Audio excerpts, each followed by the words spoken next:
Hey everybody, it's Jonathan Gray, and this is week 5 attending exercise, and I can't believe that it's already week 5. This class is just moving right along there. But I somewhat had a revelation this week in this passage about finding the trouble of the passage.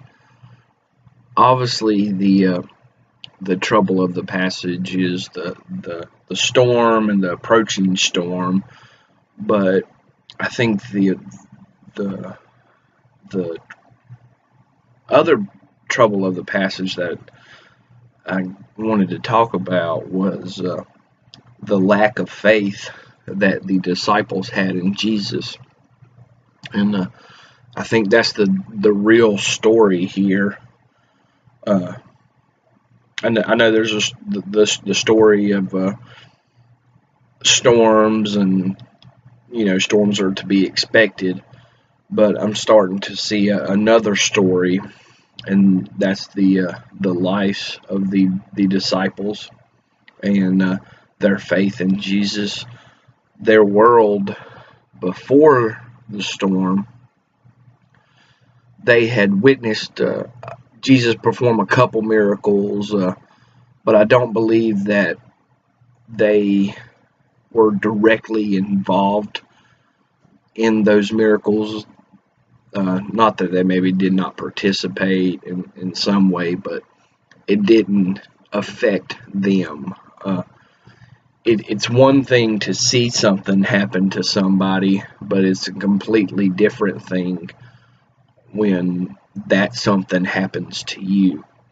And I think that's one of the messages that can be seen overall, and that I see overall in this story.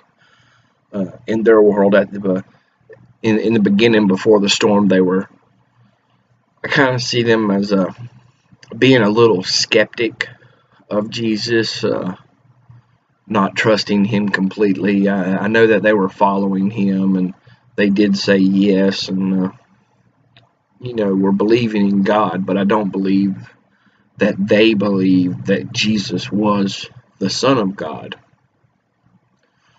So at the beginning, they're all just probably standing, on the seashore, and Jesus says, "Come on, let's go," and they're like, "All right, let's go," and they get in the boat and are, sailing on along on the sea there, and this storm comes, and I think that's when their faith is tested with a quickness. I don't think they really anticipated the storm or saw the storm coming. It just kind of popped up, and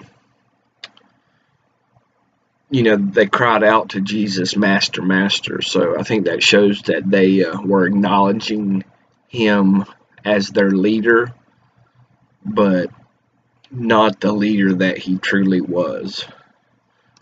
So after he rebukes the storm and asks them where is their faith, and then they say, who is this that commands even the winds and the waters, and they obey him. I think that shows me their world,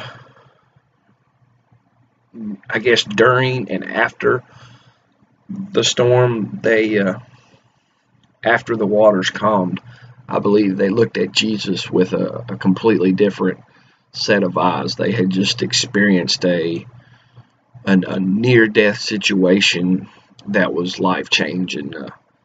They just witnessed Jesus command the waters and command the wind, and I guess that since they were all together, they were with Jesus, they were with one another, that they had experienced a corporate and a personal relationship with Jesus right then and there. He basically saved their lives.